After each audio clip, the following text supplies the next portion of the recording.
Pernah kepikiran nggak, kenapa daerah yang sumber daya alamnya tumpah ruah, masyarakatnya malah banyak yang ya bisa dibilang terjebak dalam kemiskinan yang seakan nggak ada ujungnya? Nah, di penjelasan kali ini kita bakal ngurai paradoks raksasa itu. Kita nggak cuma mau bedah akar masalahnya aja, tapi juga ngelihat gimana tata kelola yang cerdas nyatanya beneran bisa memutarbalikkan keadaan. Coba deh, kita mulai dari satu pertanyaan yang bikin para ekonom garuk-garuk kepala selama puluhan tahun. Mengapa daerah yang ibaratnya tuh duduk di atas ladang emas, sumur minyak, atau tanah subur, justru warganya tertinggal? Ternyata jawabannya bukan sekedar soal kurangnya uang di daerah tersebut loh, melainkan tentang siapa yang sebenarnya memegang kendali atas kekayaan itu sejak awal. Angka 0,59, kedengarannya simpel ya, tapi ini sebenarnya adalah kunci masalahnya. Ini adalah rasio Gini pertanahan nasional kita pada periode data yang kita pantau. Gampangnya gini, ini nunjukin ketimpangan yang benar-benar ekstrim. Bayangin aja, cuma 1% populasi yang menguasai 59% lahan. Logikanya, ketika aset paling dasar kayak tanah aja udah dimonopoli segelintir orang, yang mustahil banget manfaat ekonominya bisa menetes ke bawah kan? Nah, sekarang kita masuk ke bagian janji konstitusional, khususnya pasal 33 UUD 1945. Karena realitas pahit yang baru kita bahas itu sebenarnya nabrak banget sama hukum tertinggi di negara kita. Bapak proklamator kita, Bung Hatta, dari dulu tuh udah ngingetin soal ini. Beliau negasin banget kalau kekayaan alam itu wajib, mutlak, digunakan untuk kemakmuran orang banyak. Bukan malah buat nombokin gaya hidup mewah segelintir elit penguasa. Ini bukan sekedar kutipan sejarah yang puitis ya, tapi ini adalah fondasi ekonomi negara kita yang seharusnya. Terus gimana dong cara kita nagih janji itu hari ini? Oke, di tahun 2010, Mahkamah Konstitusi ngerumusin 4 tolak ukur yang super jelas. Setiap kebijakan sumber daya itu harus ngedepanin kemanfaatan, pemerataan, partisipasi rakyat, dan penghormatan terhadap hak tradisional. 4 pilar ini nih yang seharusnya jadi rapor penentu apakah sebuah daerah itu benar-benar menyejahterakan rakyatnya atau enggak. Biar lebih kebayang, kita lanjut ke pembahasan kutukan sumber daya di Sumatera. Kita bakal lihat gimana kesenjangan antara angka-angka kekayaan makro yang berbanding terbalik sama kemiskinan mikro di lapangan. Kalian mungkin pernah dengar istilah kutukan sumber daya atau resource curse. Fenomena ironis ini tuh terjadi ketika daerah dapat uang kaget yang gampang banget dari ngeruk alam, kayak migas misalnya. Alih-alih dipakai buat ngebangun fasilitas publik, kekayaan itu malah seringnya memicu tata kelola pemerintahan yang rakus atau korup.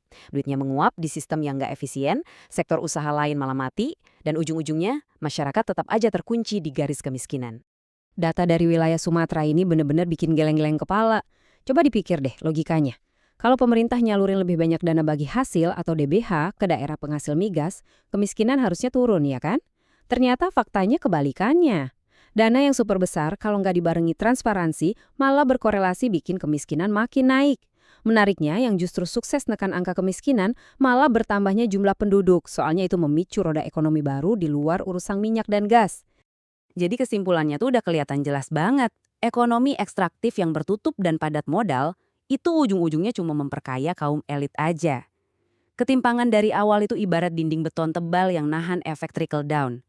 Ya di atas kertas atau berita ekonomi makro sih kelihatannya fantastis, luar biasa. Tapi realitanya, kekayaan itu nggak pernah bener-bener netes ngebasain masyarakat di akar rumput.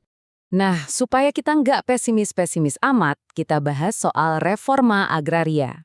Ini ada satu kisah sukses yang super lokal dari hulu Sungai Selatan di Kalimantan yang berhasil matahin kutukan tadi.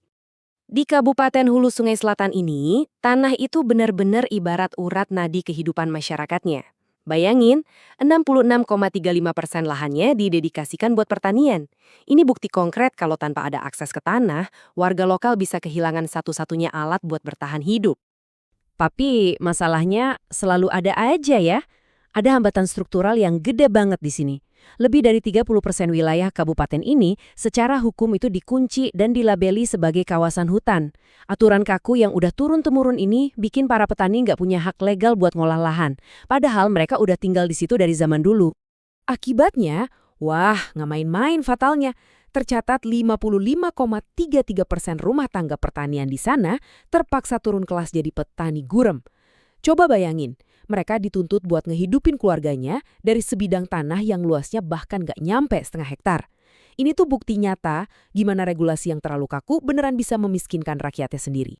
Untungnya nih, pemerintah akhirnya hadir bawa intervensi yang cukup brilian. Reformasi agraria dua arah. Langkah pertama, reformasi aset. Mereka ngelepas status kawasan hutan tadi dan langsung ngebagiin sertifikat legal ke 504 petani. Target 1.000 sertifikat tembus 100%. Langkah kedua, dan ini yang bikin beda dari biasanya, reformasi akses.